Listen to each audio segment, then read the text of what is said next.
Hey guys, so this is me after actually playing the whole game, and it's actually a lot more emotional than I expected. So if I want to emphasize that if you're dealing with grief or you're not in the best, emotional state, then be warned that this video is pretty emotional and it gets pretty dark at times. But if you want emotional experience, a heartwarming story, then go on and check this video out. Hello everybody, you don't know who I am because I'm just a nobody, but that's not important. What's important is the game I'll be playing today, which you just saw is called Graveyard Girls. Alright, so I'm gonna turn the sound down just a little bit. Alright, so let's just get started. Graveyard Girls depicts the complicated and traumatic aftermath of losing a parent during young adulthood. This topic has been addressed as authentically as possible. If you're struggling with grief, you may not have a safe experience playing this game.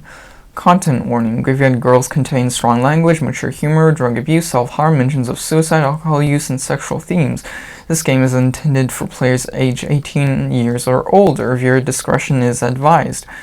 So there is your warning, and I will continue. I did not know this before playing, actually. But okay. The leaves crunch below my feet as I make my way through the cemetery, counting each row that I pass. A frigid gust of wind catches my hair and blows it into my vision. I tuck it away carefully. I can't help but remember how he used to tease me about finding my long hair everywhere. He'd always tell me how beautiful it was. Once I find the section I've always been searching for. Okay, the music's still kind of loud, so I'll just turn that down a little bit just so you can hear my everything, and I'll turn that down too. Once I find the section I've always been searching for, I let out a sigh, although it's not of relief. The cold stone inscription stares back at me, expressionless. Jason Gray, beloved husband and father. As I read the name quietly to myself, I feel like he's greeted me in his own way. What am I supposed to say? Nothing seems quite right, so I settle on the simplest of phrases. Hi, Dad. I made it. I know it's been a while. In truth, it's been too long. The last time I visited, he didn't even have a headstone. I'm sorry. I should have come sooner. What am I thinking? Coming here isn't going to help. As if talking to a polished rock is going to bring any kind of closure. I turn to leave, but there's a magnetism to this place, as if he'd reached for my hand and said, "You're leaving already?" I gaze back at his headstone and whisper to myself, "You want me to stay? Fine." My mom always insisted that I be careful not to stand on graves when visiting cemeteries, but that was out of respect for strangers. This is my dad's resting place. I'd sat on his lap 1,000 times before. What would he care if I rested on his grave now? I know he wouldn't have minded.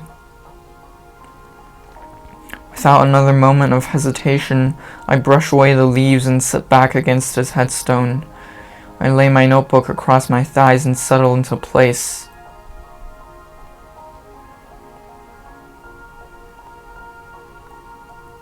If I'm staying for a while, I'm getting comfy. Well, I'm guessing not much has changed with you. He'd appreciate that sarcasm. Dark humor was his thing.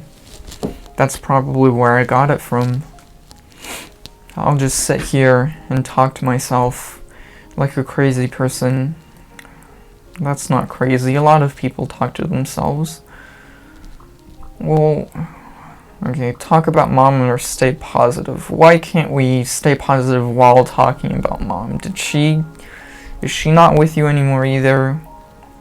Okay, let's stay positive.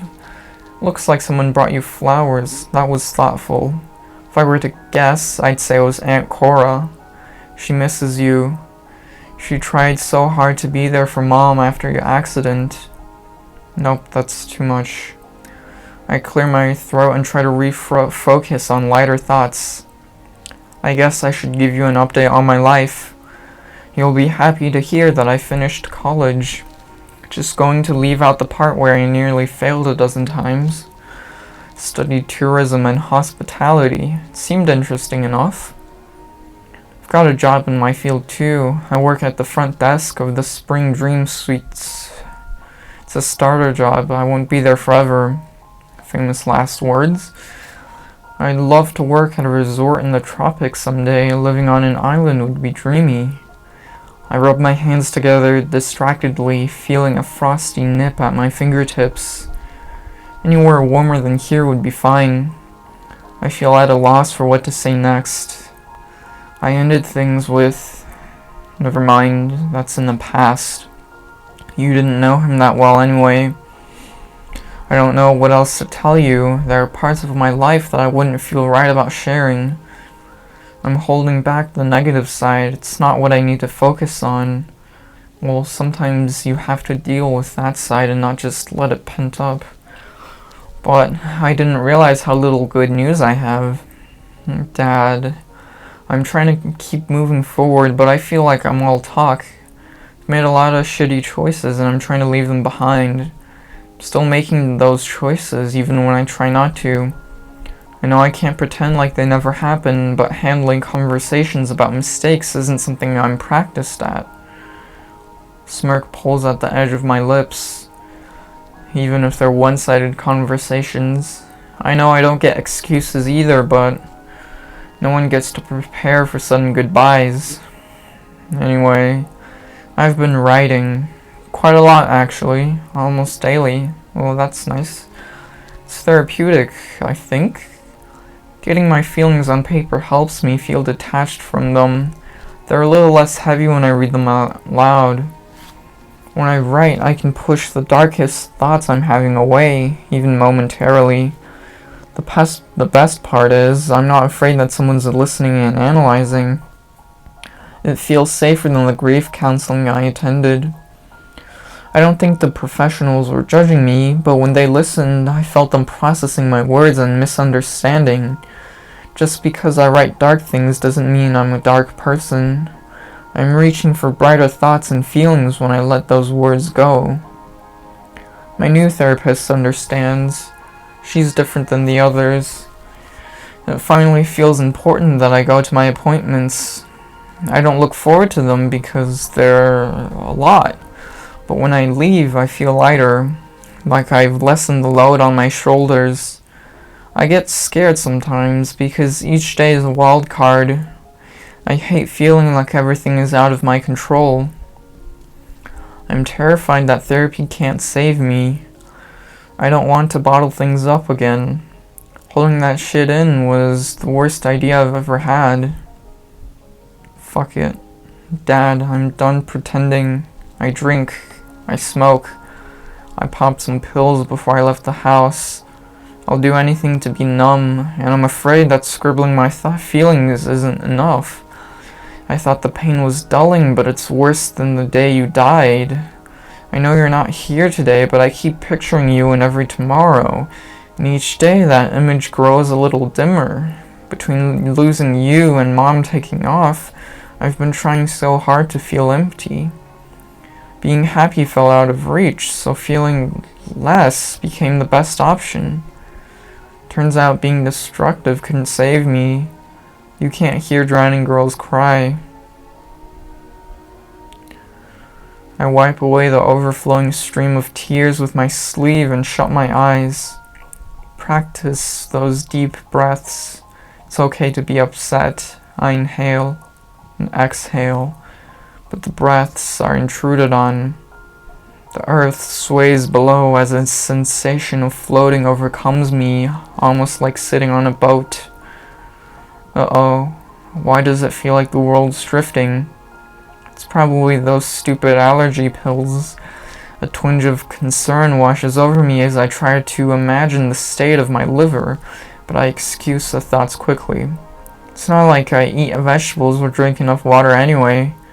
Coffee, bread, and cheese are my food groups. It was dumb to take more pills before leaving. I know it's a bad day when they can't keep me from crying. I try to focus on the positives. At least I was doing better. Taking them as prescribed was a challenge, but I managed to for quite a while. Today was a hiccup. They're usually a subtle but helpful bandage. I'm an idiot for thinking they'd handle this visit. Subtle can't cover this. How could I ever expect this visit to be easy? It was naive of me. Today is always going to fucking sting. The words I've whispered under my breath 1,000 times echo out once again. You're never going to be okay. You're never going to be okay. Never, ever again. I tell myself that I need to get those words out of my system. But I know that they're bound to sit on the tip of my tongue again, waiting to escape. With my eyes still shut, I sigh and let my thoughts drift with the vertigo. Maybe those pills weren't so useless. Chilly gusts lifts fluttering leaves away from the earth, and I can hear them dancing through the air. I begin to imagine that I'm flying with them, twirling away from this place, away from my body.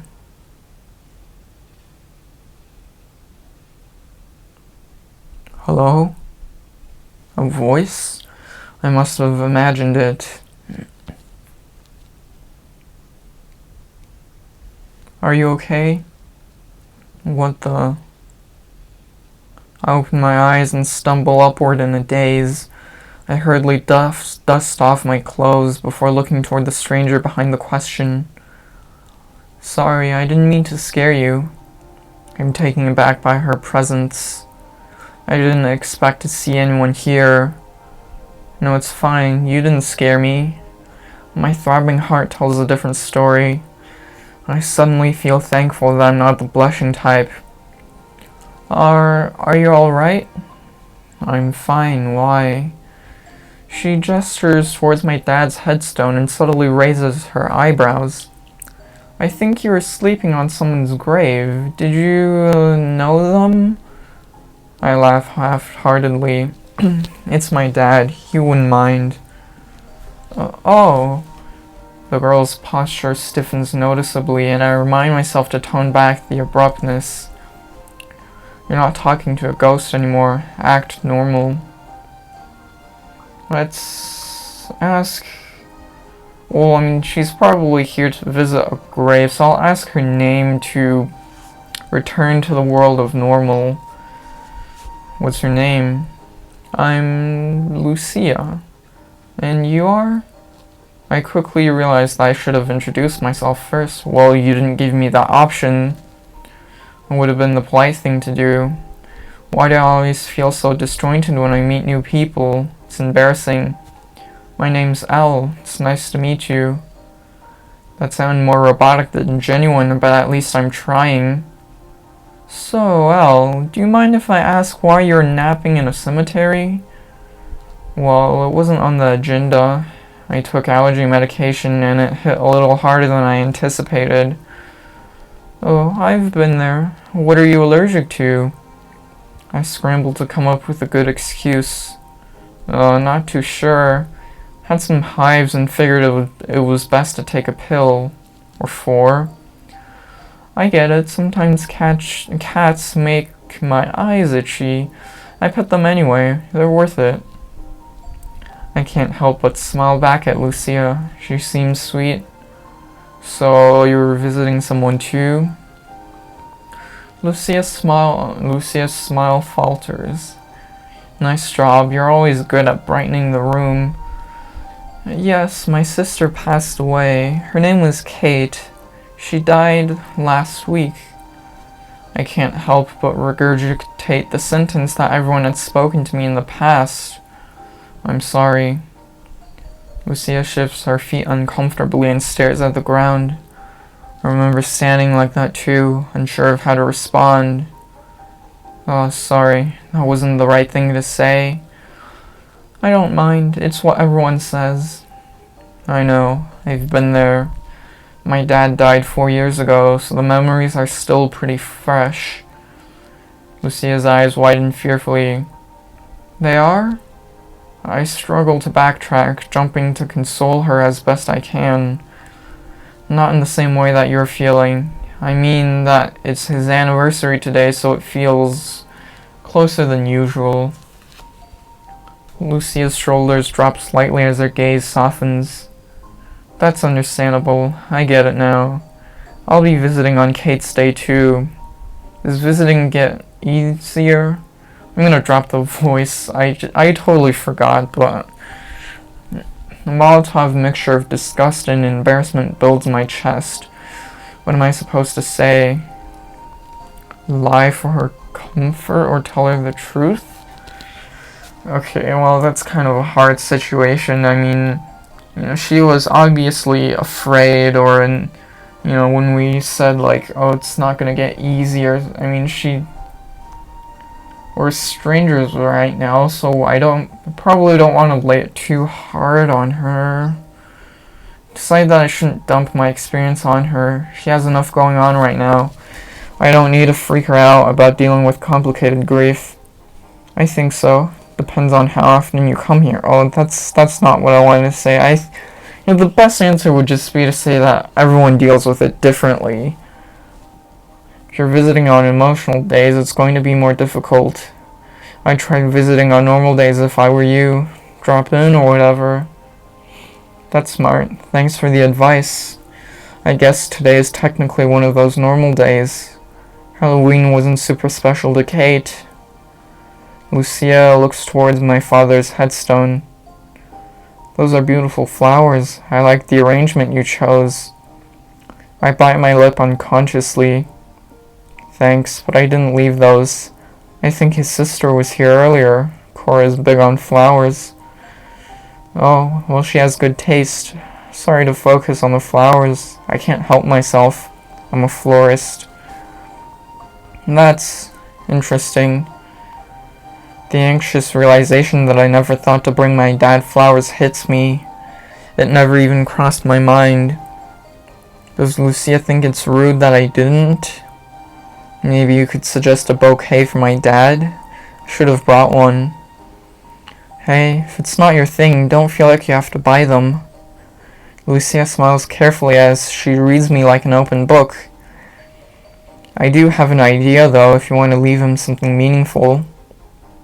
Please, I'd love to. Expected not to mean that, but for some reason, I want to. Wait here, please. I nod as Lucia walks past me. I flip through my notes instead of staring after her, doing my best not to act entranced. Where did this girl come from? She's so sweet. The crunch of fallen leaves and her footsteps carries from the distance. Lucia stands closer than before. Brought you this. She reaches into her bag and extends her hand. Oh, a single icy blue rose sits between her thumb and forefinger. I reach forward but stop in hesitation. Where did you get it? It was left at Kate's grave. A gasp escapes my lips and I shake my head. I can't take that. No, don't worry.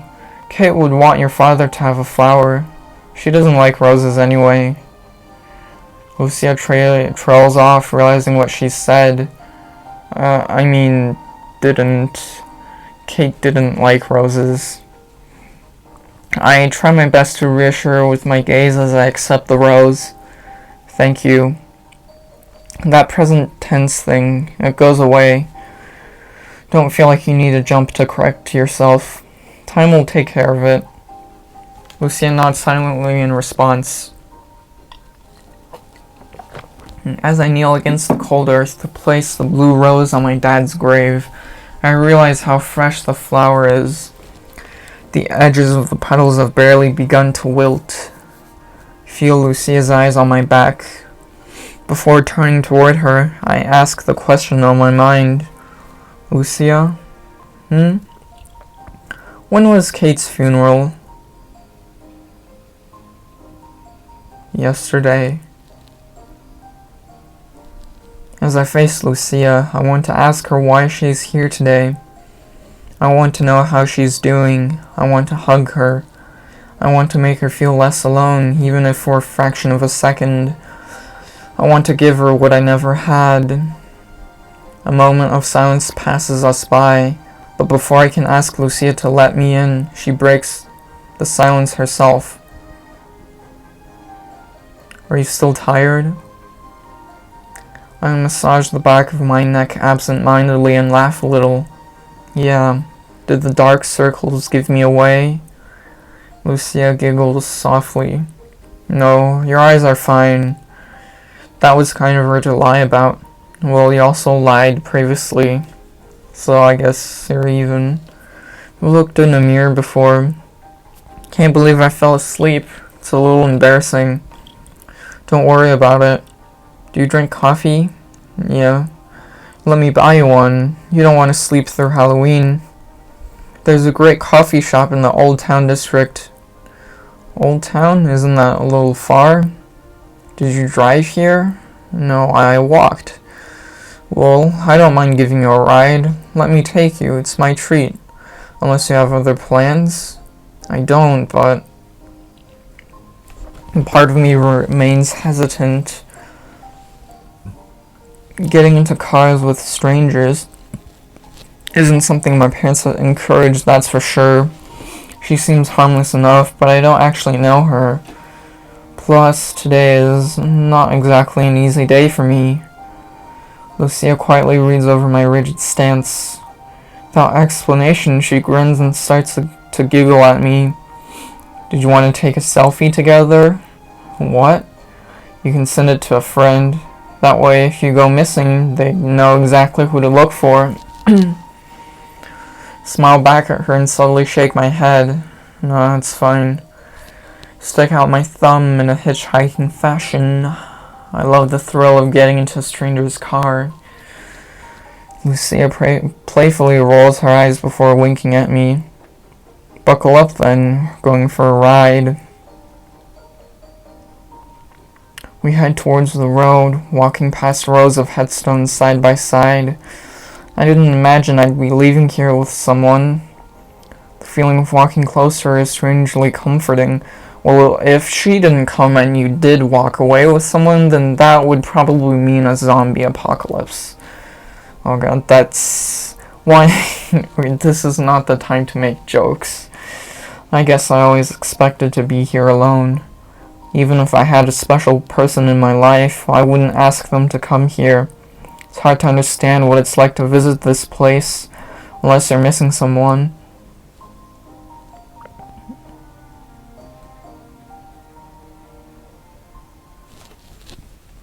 The drive to the coffee shop is uneventful. Lucia's car has heated seats, so I try my best to subtly warm up my hands under my legs. She doesn't seem to notice and stays focused on driving.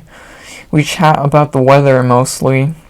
Once we reach the Old Town district, Lucia carefully navigates toward the last parking spot on the street. Boo Cafe. This is the place. I haven't been here in forever. After stepping out of the car, Lucia tugs gently on my sweater and guides me to the crosswalk. She's practically bouncing toward the cafe. Once we cross, we find ourselves at the front doors. Despite the chilly weather, they still offer outdoor seating. The waitress steps outside to greet us with a smile on her face. Welcome. If you'd like to take a seat, I'll be right with you. As the waitress steps inside, I move to follow her. Lucia pulls at my sleeve again with an expectant grin. Let's sit out here. It's more private. As we take our seats outside the cafe, I can feel the energy of the cemetery fall away. Our table is vibrantly decorated with Halloween-themed trinkets and candles. This is so cute.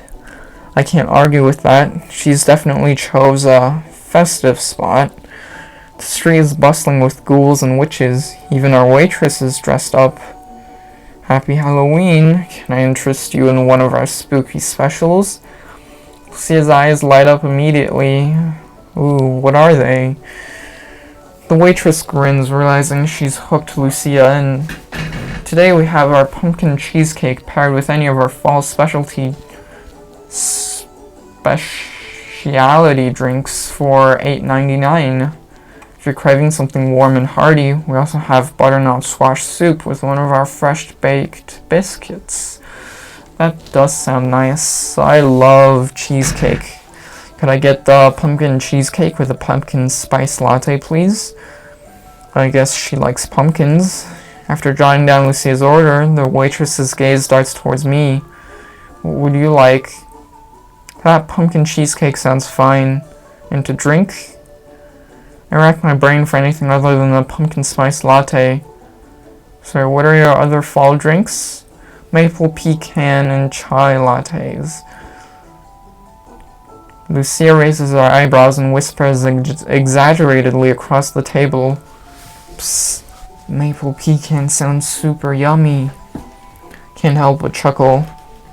Okay, I'll get the maple pecan latte. The waitress nods and leaves with a smile.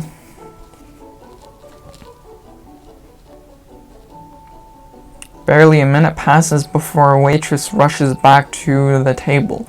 You know, I really like the attention to detail, how in the background the floor has actual cracks in it, and it's not just like a smooth floor. I actually really do like that. Barely a minute passes before a waitress rushes back to the table. Here are your lattes. Thanks so much. I'll bring your cheesecake over as soon as it's ready. Lucia peers over at me with a curious glimmer in her eyes. Do you think it's too hot to sip? I'm sure it's fine. I lift the cup to my lips and decide to take a swig. Yikes. My throat burns as I try desperately to clear it inconspicuously. I do my best not to sputter on Lucia as I reply. It's quite warm still. She giggles softly. You didn't need to be my lab rat. Just trying to be helpful. Lucia raises her cup and takes a careful sip. It's not that hot. Were you trying to scare me? Well, it is Halloween. How did she not scald herself? Did she have no sense of temperature? Maybe that's why she chose outdoor seating on this chilly day. Do you like celebrating Halloween? I falter, unsure of how to explain myself. I used to. Lucia realizes what she's asked. Sorry, I can't believe I forgot that today is. No apology necessary. I try my best to steer the conversation with a lighter tone in my voice. I do like Halloween, by the way. I just haven't done much other than hand out candy for a few years.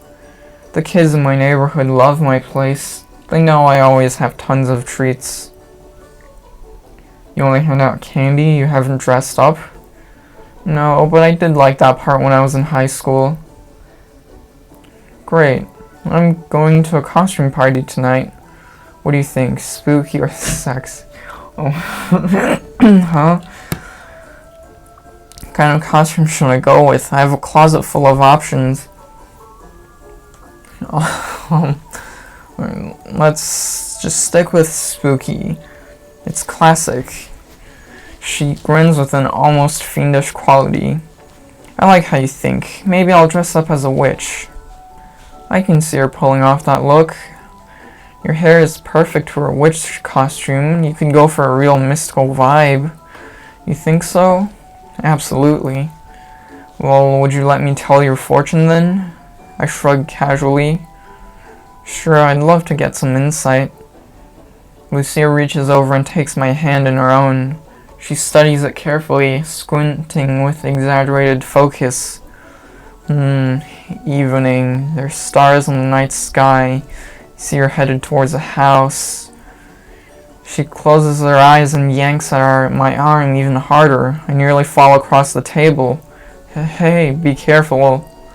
Shh, there's a crowd of swirling capes and vibrant dresses. Oh, drinks and candies are being passed around a colorfully lit room. You'll arrive there very soon. I will? Is she just inviting her to the party? Lucia releases my hand and from her grip and opens her eyes. So, did you want to come to the party with me? I was going to go alone, but it'd be great. Lucia's words drift away from me. My limbs stiffen as if I'd suddenly been plunged in icy water. Party on Halloween. That night. He went out that night. I was the one that called him. I bite my cheek, desperate to escape the coursing river of guilt. No freaking out, not now. I dig my nails into my palm, trying to snap myself away from the echo of that Halloween party. Okay, focus and breathe. The idea of rejecting Lucia hurts, but I can't go with her. The voice of my therapist saying trauma trigger rings in my ear. Promised that I'd stop being self-destructive, and I can't risk Lucia seeing me like that. I can't. Not tonight, at least. The ghost of that distant night disappears as quickly as it arrived. I'm at the cafe with Lucia. I'm okay. Lucia grips the handle of her mug and spins it absent-mindedly. I thought you didn't have plans? I have a date later. Sorry that I didn't mention it. Frown escapes Lucia. A date? I nod. Yup, with a bowl of leftover candy. Oh. Relief washes over her. If it isn't obvious already, I'm painfully single. Why'd she frown? Does she like her? It's not obvious, really. Of course it isn't. You're so pretty. For a second, my heart skips a beat. Wow. I realize how rude I might be coming off. I mean, thanks. We break eye contact and struggle to continue. That's one way to snap back into reality. Come on, keep it up. So, what's it like being a florist? My ploy to redirect the conversation is painfully evident. Lucia doesn't brush me off, luckily. My family has owned a flower shop for 3 generations, so it's pretty natural for me. What about you? Are you a student? No, I graduated from a tourism and hospitality program. I work at the Spring Dream Suits. That sounds interesting. It's really not. My job is to fend off bad reviews, basically. Lucia laughs, but I'm afraid it's forced. Do you like to travel? I haven't really traveled since I was a kid, but if I ever had the chance, I'd love to work at a resort, just to see what it's like to live in a warm climate. Count me in. I'm always down to book a room at an island resort. I promise I'll leave a good review too if you get me a discount. Can't help but giggle. I'll do my best. I'm curious about your job. When did you join your family business? They started training me when I was young. Spent plenty of summers playing in my grandmother's garden. She started the business with my grandfather. It's beautiful. They have a huge property out in the countryside. I loved putting together bouquets for my mother when I was little.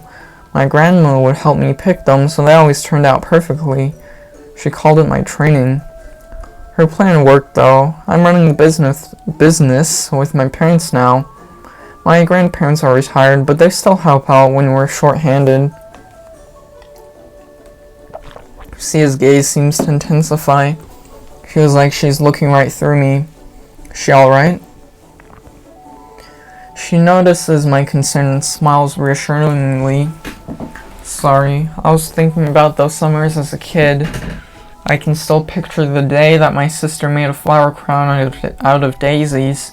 She put it on my head and called me a princess. It was just a game to Kate, but... She clears her throat. That was the day I fell in love with flowers. I'll never forget it. Lucia. That was a vulnerable moment. Her hands tremble ever so slightly. She must have been nervous to share that memory with me. That's so Hello ladies, here's your pumpkin cheesecake. Before I can finish, our waitress interrupts. We wait for her to set down our plates and cutlery. Can I get you anything else? I think we're good, thanks. The waitress steps away and heads inside. I fiddle with my notebook and flip through the pages while Lucia sips her drink. Can I ask you a question? Smile, eager to start chatting again. Go ahead. Lucia motions toward the table. What's that? Oh, it's my notebook. Like a diary? Sort of. Has a bit of everything. Unfinished thoughts, sketches, and some journaling. Oh, she's gonna ask to read it, isn't it? I don't usually carry it around. You brought it for your dad? Maybe it was obvious, or maybe she understands me. Yeah, I did. Thought about reading to him, but I felt weird once I got there. Talked to him instead, which wasn't much easier. I think I know how to feel. I tried talking to Kate today, but I couldn't. I left her voicemails instead. It felt closer to how things were, almost normal. It's subtle, but Lucia's voice breaks as she trails off. Instinctively, I reach across the table. For a fraction of a second, my hand rests atop her own. I pull away swiftly, fearing that I've invaded her space. Sorry.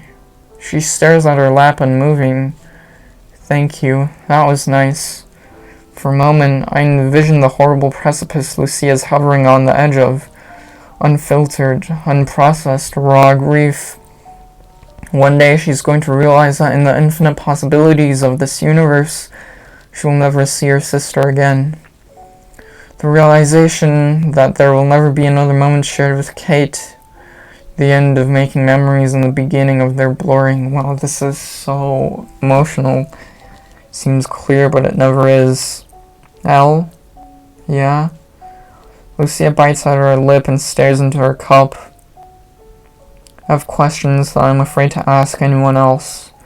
I don't want to be weird or rude, but you seem to understand loss better than anyone I've spoken to. I swirl to give her a good answer. What if I make her feel worse? I decide to warn her. Honestly, I'm not the best person to get grief counseling from. I need someone to be real with me. I'm tired of being brushed off. Suddenly, the circle of chairs in the church basement revisits me. I felt brushed off too. It was so discouraging. Alright, what did people say to you? Heard that the stages can take years, but that the pain won't last forever. Is it true? Stages? Honestly, I forgot how much people like to focus on that idea. My grief wasn't in stages, at least not in the way I expected. She gives me a quizzical stare through glassy eyes. Emotions aren't dominoes. They don't follow in a logical pattern. My grief falls like sudden rain on a cloudless day. I can wake up in acceptance and go to bed angry or bargaining. Lucia's eyes brighten. Yeah, and that is true from a psychological standpoint. The 5 stages of grief is more like it's just something that commonly happens, but it's not something that everyone goes through, so I find that it can actually be hard when someone can't explain their grief because it doesn't follow patterns that they can understand. That was poetic. I ignore her praise. Look, I know that your sister is always on your mind right now, but there's going to be days when you forget about Kate for longer than you ever thought possible. I forget about my dad all the time. Lucia seems startled by my admission. There are moments when his memory doesn't stir any pain or tears. Because you're healing? No, I feel ashamed or angry, even dull at times. It always feels wrong. You'll probably be disgusted with yourself for pulling it together and burying how deeply you miss her. I felt punished for trying to function, going to work, visiting friends, even getting dressed. Putting away the pain is harder than carrying it. I just want you to know that there's no winning. There's no easy way to process this loss. She blinks carefully, intentionally, as if she's truly absorbing the information. You know? Lucia stops to clear her throat before continuing. I didn't plan to go back to Kate's grave today. You didn't? No. I was driving around mindlessly, and it sort of dawned on me that wandering in a daze was disrespectful to her memory. She would have done anything for a clear moment. Not sure that I follow. I don't want to demand answers, but I can't nod and pretend it makes sense like that grief group did. I'm not here to tell her that she's young and that'll make it easier. That was wrong of them. Anecdotes and adages aren't solutions. I'll want to listen and do my best to understand her. But Lucia doesn't move to explain herself. If you're not ready to tell... No, it's fine. Sorry, I need a moment. I nod and wait for her to gather her thoughts. She takes a deep breath and begins. Kate suffered from chronic health problems and taught me what a privilege a pain-free day is. She tried her best to live a normal life, but her health had a habit of stealing happy moments from her. One morning, Kate didn't get up for breakfast. My mom went upstairs to check on her. They had plans to go shopping, so it was odd that she hadn't started getting ready. When my mom walked in, Kate wouldn't wake up. She was taking prescription drugs for her illness, and she aspirated in her sleep. It was sudden. She died all alone. And now I'm here 1 week later, enjoying a pumpkin spice latte while my sister starts to rot in the ground. My heart shudders as she speaks the word rot. So yeah, I get what you mean. There are no right choices. Every moment without her feels wrong. I feel like a stranger in my own life. I've never said anything like that, especially to someone I've just met, but I spoke without hesitating. And now I'm regretting every word. I'm afraid that you think I'm a freak. No, it's horrible, but everything you said makes perfect sense. I don't want to tell her anything else. I don't want her to know that my heart doesn't feel like it did before. Lucy gives me a look that cuts deep. This girl is staring into my eyes, looking for hope. I reach out and squeeze her hand, but the comfort is forced. I don't know how to tell her that I'm broken too. She doesn't deserve the whiplash of false hope. I don't want to see her bite that apple. I don't want to watch it turn to bitter ash on her tongue. I pull my hand away and break the silence. Can I put my number in your phone? Lucia straightens her posture and reaches for a bag. Sure. She unlocks her phone and hands it over. I carefully type my information into the new contact menu, making sure I leave no mistakes. She unlocks her phone and hands it over. I carefully type my information into the new contact menu, making sure I leave no mistakes. I know it's a cliche, but you can call me anytime. I don't care why either. It doesn't have to be an emergency. She nods as she stashes her cell phone back into her bag. Thank you. Still have questions if you're willing. I feel an acidic hesitation burning in my throat. I'm not sure if I'm the person you should be around right now. I think you're wrong. I don't think I am. I tried talking to other people dealing with loss and it didn't help. Sometimes I wonder if the opposite would have been better. Maybe you need to surround yourself with people who don't get it. How would that help? Maybe you'll convince yourself that you're just like them. Fake it till you make it, but the grief counseling version. Look, I get it if you don't want to talk about grief, but I don't need kid gloves. She points to my lap. I want to hear the L that's in the notebook. I know you've already let me listen to her. When? The poetry. Grief that falls like sudden rain on a cloudless day. I'll bet you $20 that's been written in there. As much as I wouldn't bet paying for the meal, as much as I wouldn't mind paying for the next meal, I won't bet against her. I know she's right and she knows it too. I push aside my uncertainty. It's not like you have to see her again. If your answers freak her out, it was her choice to insist on them. But I find myself imagining her in my future. Where she fits in, I'm not sure. But I'm certain that I wanted to see her again. Okay, I'll bite. Finally. First, you have to make me a promise. What kind of promise? When we go our separate ways, you have to text me after. Even if it's to say bye, forever. Okay, I promise I'll text you. I wink at Lucia playfully. Ask me anything, I'm an open book. She grins at the notebook pun. Okay, let's start weird. Was her dad's service an open casket?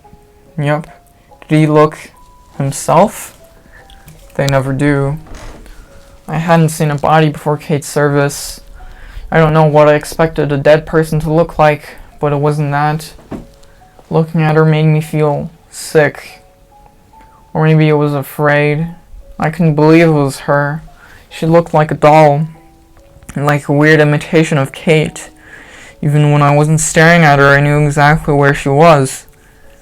I couldn't tear my mind away from that image. She definitely didn't look like she was sleeping. She looked dead. I could barely focus on the service. She was all I saw. It's awful, but I can't really remember what anyone said to me that day.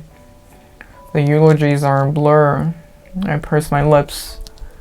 How did no one notice how she felt about seeing her dead sister? Why didn't anyone help her? Sorry nobody warned you before the funeral. Well, I guess nobody would be in the right mind to, think about all that. Sorry that no one saw what you were dealing with during it either. You needed support and you deserved it. Thanks. Having a viewing isn't right for everyone. Please don't worry. It's okay to be freaked out. You're not the first to feel that way, trust me. There's a term for it. Seriously? Yeah, it's called the uncanny valley.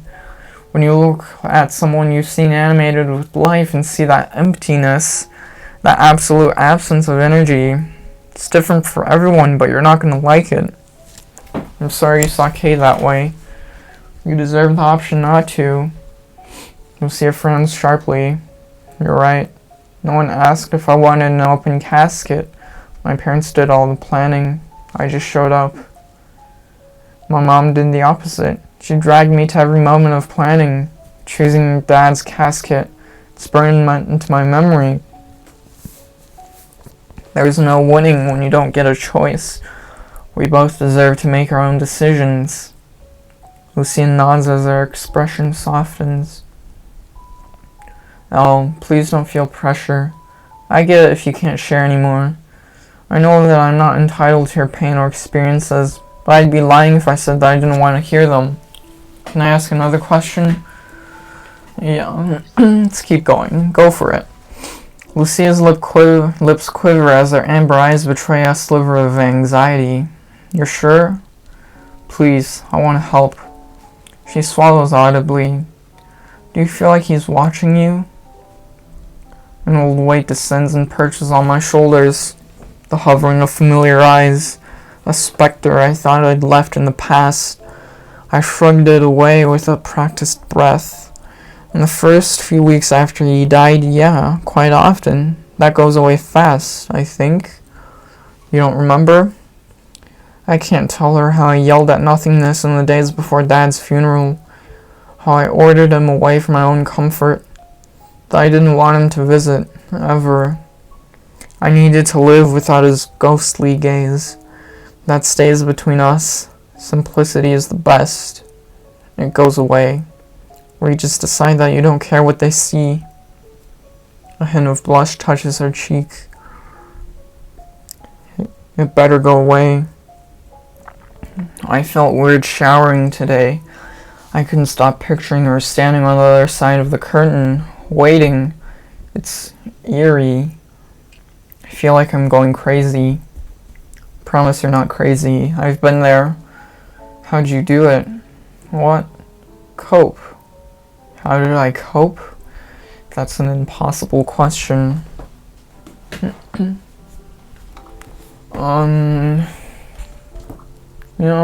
Let's take a break.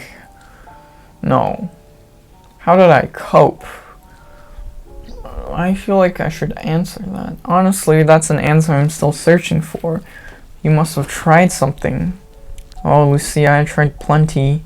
I decided to turn the question back to her. What have you tried in the first week? My hair, I guess. It wasn't this color last week. I had the appointment before Kate died. She booked it for me. Couldn't bring myself to cancel it, so I went to her funeral like this. There's a hint of regret in her voice. There's nothing wrong with fashion colors. Maybe from your perspective, I thought it'd make me happy, but it didn't work. I remember when I felt that way too. When I thought that a haircut or a tattoo could spill some color into the gray haze. I regret not rescheduling, at least. My cousin implied that I was trying to steal Kate's spotlight. Wow. Some of Kate's friends did too. Spotlight, what a poor choice of words. That wasn't fair of them to say, but it was. I did that when she was alive. Kate was my best friend and my worst enemy. I got so jealous of her constantly. The worst part was Kate knew it, and she always did her best to reassure me that I was pretty or popular too. Didn't matter what was bothering me, so she would zero in on it and try to fix things. Kate could be too kind. It was disarming and infuriating, and as much as she bugged me, I would do anything to get that back. I want her to make it better. I need to know what to do with all of this. I'm overflowing with feelings towards her, and there's no resolution. I can't work it out with her. Every chance slipped away in an instant. There's no outlet for this ocean of pain, and it hurts. I want to stop just for a second. I want a break. I can't give you a break. No one can. I know. I raised my hand to stop her. Wait, I wasn't done. I can't give you a break, but when things get too stormy, I can be your anchor. I wait, half expecting her to burst into laughter over the lame sentiment. Maybe she'll pity me and say thanks as quickly as possible. Her eyes grow wide in disbelief. Why? You don't even know me. I think I know you better than you want me to. I know the questions in your head. I've lived them. Lucia freezes. Maybe that scares you. I feel like you know me too, and it's uncomfortable. It fills me with insecurities I didn't even know I had, but I still want to see you again. I want to meet the other pieces of you. I don't know your favorite color or hobbies, but I want to. She doesn't respond. That's the long-winded version of why I'll be there if you call. If you want to see me again. Lucia finally emerges from her silence. I do. But if you're going to know my story, I need to hear more of yours. I can tell you're censoring it. I'm not blind either. When I asked you about the Halloween party, you froze up. I saw it. Something stole you for a conversation just for a second. You don't need to hide that from me. If I'm going to be vulnerable, can't you be too? Promise I'm not going to hurt you. I'm not going anywhere. Will you tell me what happened to you? Yes, I feel like that's the only way to build more rapport, to understand each other. I feel like having, a system of support is really important. Sometimes you just need to face those difficult subjects. Yes, but if you have questions, wait until I'm finished. Lucy nods in agreement. Okay, I can do that. Fair warning, it's a long and messy story. If it's too much to hear right now, please stop me. I will if I need to. Alright. I swallow, but the lump in my throat remains. It's an uncomfortable ache. Till today, I hadn't felt that for months, maybe even years. It's better than feeling nothing, right? I turn my attention back to Lucia. I'm going to think aloud here. If I come off erratic, that's why. Honestly, I'm ashamed of myself. And that's not typical. That's not atypical. I hated myself. I felt angry, lonely, and stupid, but never ashamed. Okay, did I say, and that's not typical, alright. But never ashamed. There was no one around that I cared enough about to feel shame. When you started asking questions, you made me reflect for the first time in a while. Despite my declaration of honesty, I can't help but hold back. Vulnerability is not my thing. It's exactly why therapy has always been a struggle. I decided to borrow the attitude I fought so hard to leave behind. Fuck it. Here goes nothing. 4 years ago, I went to a Halloween party. Lucia's eyebrows raised quickly, as expected. I was home from college that weekend, and I was so excited to get together with my old friends. We'd all gone to different schools, so it was something we'd been planning for a while. We all dressed up together before the crowd arrived. Started out pretty innocently, but a ton of people showed up, and the party got kind of crazy. My friend was hosting, and she didn't mind, luckily. Originally, I planned to stay the night, but I ended up drinking way too much, and I needed to go home early. My boyfriend stayed on campus that weekend, so he couldn't give me a ride. I called my dad after midnight, and he agreed to come pick me up. He wasn't mad or anything. He was glad that I called when I needed him. I was just having fun and overindulged. He understood. My dad was driving to my friend's place when a teenager in a truck blew through a stop sign and T-boned him. When the emergency services arrived, my dad was still awake. He didn't make it to the hospital. I wait, trying to gauge Lucia's response. She seems okay. I'll keep going. The kid that caused the accident walked away with superficial scratches. He was lucky in that regard, but mentally he was traumatized. I don't have any ill will towards him. Not anymore. He did his best to make amends with my family. Honestly, I hope he can live a normal life.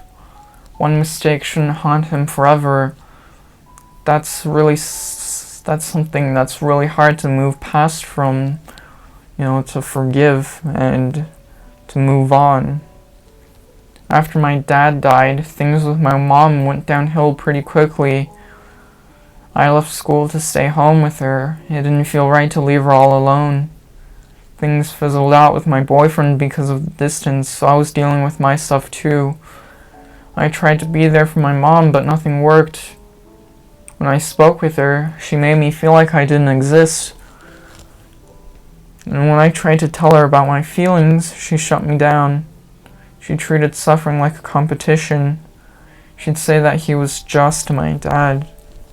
And yeah, that's something that happens actually a lot, and people just try to compare like how badly they're suffering, and I laughed not because it's funny, but because it's just so apparent. She ran on about how we're meant to lose our parents, that he was her husband, and that her pain would never end. I barely recognized her. There was even a time when I thought she might kill herself. I didn't know what to do. I was practically still a teenager. I catch myself holding back, but pushed through. It was fucking scary. Lucia purses her lips and nods solemnly. Her eyes speak as sincere as I'm so sorry as she possibly can, but she stays true to her word and doesn't interrupt, sensing that my story isn't complete. Without much of an explanation, she suddenly went on a vacation and never really came back. She moved to the West Coast and got a fresh start. I grit my teeth, forcing myself to say what I have only felt before. My mom said that I was always welcome to join her, but I know she only offered because she knew I'd refuse to move. She knew that I wouldn't follow her. Eventually, she ended up hating my dad. I think it was her way of coping. Their marriage wasn't perfect, but she clung to everything that was wrong. He was a shift worker. always rotating from days to nights. It meant that he didn't get to spend as much time with us as he would have liked, but it paid for my mom's lifestyle. She always had new clothes, a nice car, whatever she asked him for. I know he loved her. He used gifts to try to make up for his schedule. My mom didn't seem to remember that side of him. I guess it's easier to hate someone rather than mourn them. She never fails to shit-talk him when we're on the phone. In her eyes, her new boyfriend is perfect, and my dad was human garbage. I can't stand to listen to her for so long, so I keep our calls short and spaced out. My therapist calls it creating boundaries. Feels like giving up though, because in the end, my mom got what she wanted. My mom's goal was to get rid of me, and she won. Calling it a mental breakdown and midlife crisis or whatever you want. There's something I've never been able to shake off, even years later. As I fight to utter them, the words try to escape me. They're unspeakable thoughts. Lucia looks at me, questioning, and I nod. Elle, you're safe with me. Please, you can say it. I exhale. Every day, I wake up and think, I want to go home. But I can't. That part of my life, that door is locked. I shake my head, disagreeing with my statement. No, that's not it. I want to go home, but my mom burned the whole house down. When I think of that part of my life, it's like sifting through a pile of ashes. There's nothing left. I did stupid things, trying to numb the pain. I partied, slept around. I couldn't go a day without smoking. I was always reaching for painkillers too. I think I'd convinced myself they'd quiet the throbbing in my head. House parties were too close to losing him, so I went to nightclubs instead. I remember dancing in the middle of a neon crowd, feeling more alone than I'd ever thought possible. I was surrounded by people smiling and partying, but there was no happiness. I realized no one was looking for me. I was screaming for help and no one could hear me. My dad was dead. My mom had a new life. I was completely alone. Those choices were my own, but there were choices my parents would have protected me from. I got lucky in the end. My doctor probably saved my life. His office called for an annual checkup, and instead of canceling, I felt compelled to go. I didn't tell him much, but he saw the signs and pushed me into treatment. Lucia, I'm not the kind of person you should be around. I'm not good. My mom, warm tears spill down my frigid cheeks like spring rain on forgotten snow, and my throat constricts, threatening to choke my words into silence. I don't know what I did. I don't know why she left. I don't know why she stopped loving me. Lucia reaches across the table and squeezes my hand. As her fingertips brush across my skin, my shoulders drop. How does she do that? She has such a subtle presence. The smallest gesture feels like she's wrapped me in a fuzzy blanket. Why? Why do I feel safe telling you this? Lucia's expression softens as she pulls her hand away. Maybe this wasn't an accidental connection. I hastily wipe away the tears with my sleeve, doing my best to compose myself. What do you mean? I never planned to visit the cemetery. My sister wasn't the reason I pulled over. It was because of you. The universe put me there and pulled me in, like a magnet. I was sent to find you. I think we were meant to meet. Maybe you're right. Maybe you're right. When I visited his grave, I nearly left as soon as I got there.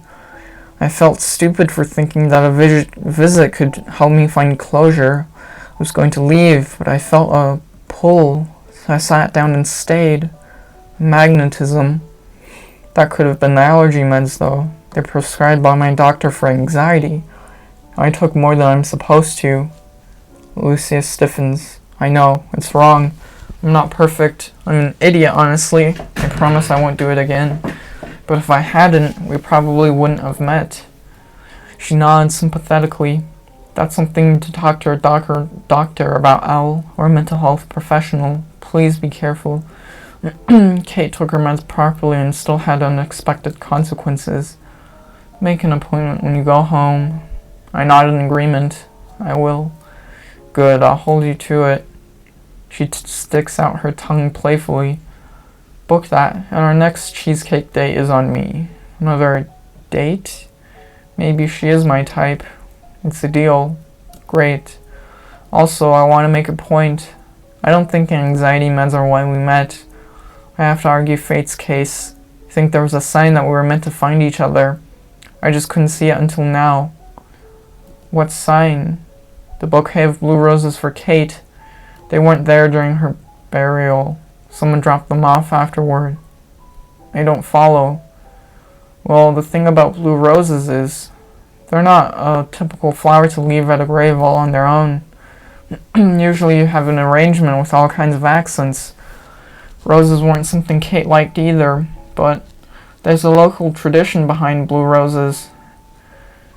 No one really remembers this kind of stuff anymore except for florists in the region. It's a lost tradition. What's the tradition? In folklore, children would leave a single blue flower at the grave of their father. Blue roses became particularly popular because they weren't naturally occurring. The gesture symbolizes peace or serenity, depending on who you ask. My grandfather always told me that leaving a blue rose would help a father's spirit move on. Otherwise, they cling to this world to watch over their children. It grants the deceased an acceptance of their passing and allows their children to grieve. I'm certain that I was meant to find that rose. Your dad was meant to have it. Lucy's words at his gravestone echo through my mind. I do have an idea if you want to leave him something meaningful. So that's what she meant. Seems like more of a coincidence than anything. Still, I'm left with questions. I don't get your meaning. Why do you think the rose was fateful? Seemed like someone dropped them off after Kate's service, that's all. I think you're wrong. Fate put those roses there for a reason, regardless of who brought them. You were meant to take part in that tradition for him. I feel frustration ebb into my voice. Yeah, but why? Why? What was the question that always haunted me? Why did my dad have to die? Why did Mom leave? Why was everything familiar gone in an instant? Lucia smiles with patience beyond her years as she's waiting for my realization. Why? Because your dad doesn't need to worry about you being alone anymore. I'm here now. I fumble, raising to organize my thoughts. Do you really mean that? Al, that rose was waiting for us. He deserves to be at peace. You're not alone anymore. I'm not going anywhere if you want me around. My tears threaten to overflow, but I crane my neck backward to stop them. Deep breath in, deep breath out. When I look back at her, I can only bear to whisper my answer. I want you to stay. I will. For the first time since my dad died, I feel a bond, a new connection. I don't want to lose her. You'll keep your promise, right? What did I promise? I grin at her. To text me once you drop me off. Lucia reaches for her phone and begins to tap away at the screen. Is she texting me right now? She gasps suddenly. Oh shoot, we need to go soon, it's getting pretty late. If we stay much longer, you're going to miss your trick-or-treaters. Got that date with your leftover candy too. As much as I don't want to leave quite yet, I don't want to keep Lucia too late. We'd better go. I don't need kids egging my place. Plus, I don't want you missing that party. I think I'll skip out. It's been an interesting day. Well, I hope you find the energy to go out. Halloween is my favorite holiday. Mine too.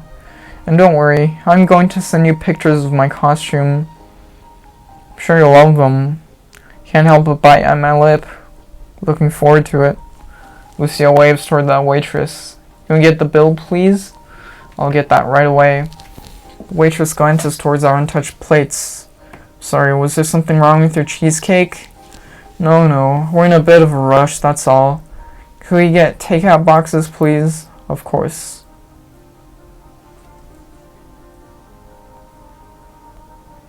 Thanks for coming. Happy Halloween. With the bill paid, we cross the street and head to Lucia's car. I focus on giving Lucia directions to my neighborhood. I can't help but feel eager to get a box of Halloween decorations dusted off and onto my doorstep. I'm at number 235. Right here? Yeah, that's my place. Lucia pulls over and parks the car. As the engine switches off, I can't help but wonder what she's up to. Thought she just dropped me off. Let me walk you to your door. You don't have to do that. She giggles softly. Of course I do. This place is crawling with monsters.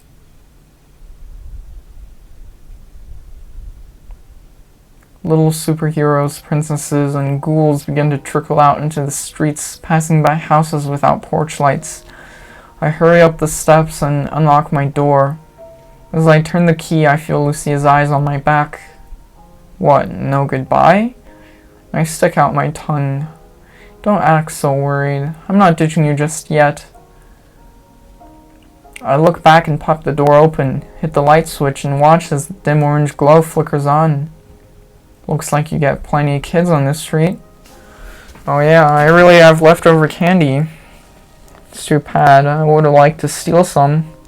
You're lucky then. Why is that? I have a stash just for myself, and I might be willing to share.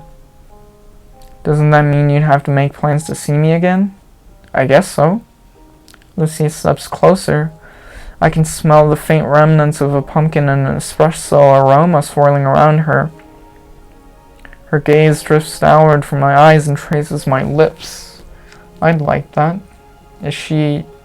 Boo. An eruption of laughter echoes from across the street. A group of trick-or-treaters are trying to scare their friends.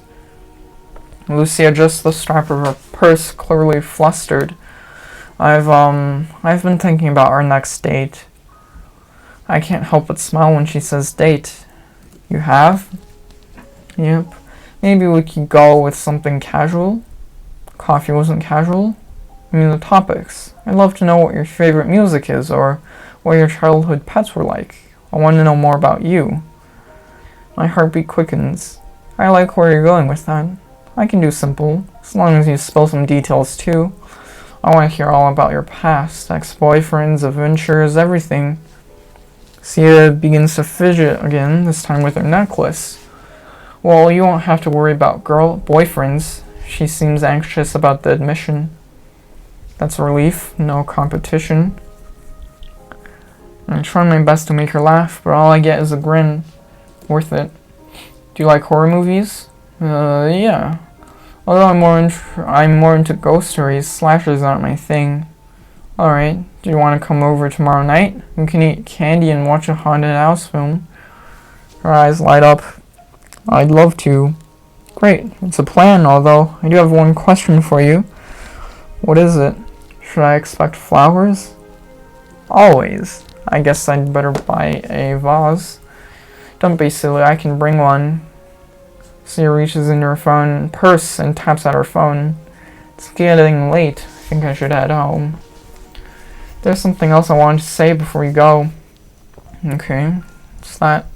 If you do change your mind about us seeing each other again, it's okay. Why do you say that? Because meeting you was a blessing either way. You made me see myself so clearly. I used to think that I'd never make a step forward, that my grief hadn't changed.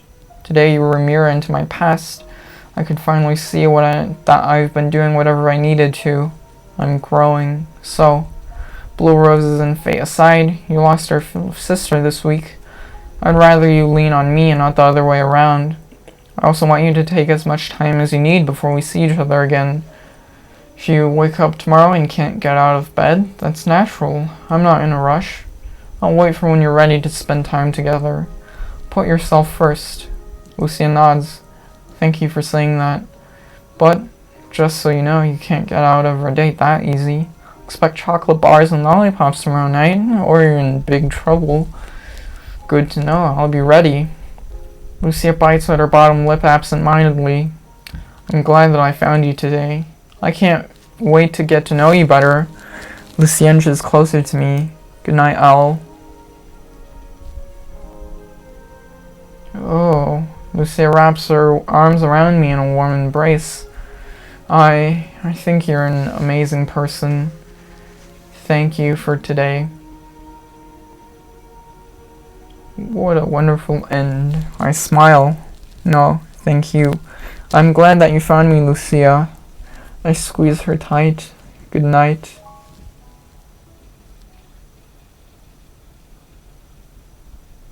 And there we have it. That was Graveyard Girls. Definitely much more emotional than I expected, but I really did like the adventure, the story. I think the art was great.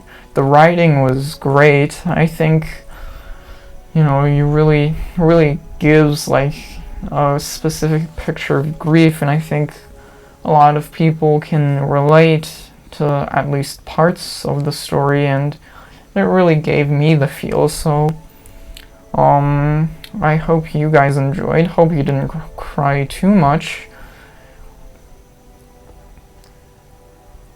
So I'll just wait for the credits to end. And this is a pretty beautiful picture too. Just what looks like a sunset with these autumn trees in the background. And you know what? It does remind me of Vertigo, the film. How there was also a scene with a graveyard, and well, it was very colored, and I think there's a stark contrast, you know, between graveyard and these bright colors. And thank you for playing, and thank you guys for watching. Ooh. Golden morning light trickles across my windowsill. What a beautiful sunrise. For the first time that I can remember, I'm glad to see a new day. She's looking much better. Snuggle under the covers to enjoy one last second of warmth. I mean, yeah, not to judge, but I think, you know, finding a good support system is very useful for dealing with grief. Instead of angry words, anxious dreams, or dark cravings, there's only one thing on my mind. One person. I imagine her in the room with me. What would that be like? Maybe I'd make her pancakes. We would sit down for breakfast and chat the morning away. I bet she'd love a coffee. The fantasy warms the forgotten ice in my heart. Despite being alone, I want to say it. Good morning, Lucia. I'll see you soon. It's a promise to myself, one I intend to keep.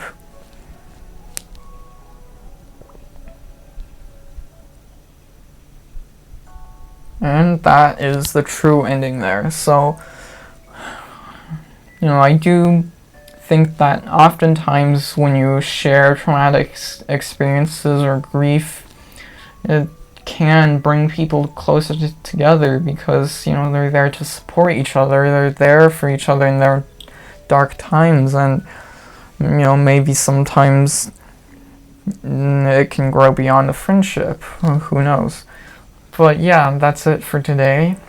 Hope you enjoyed this, and I'll see you guys later.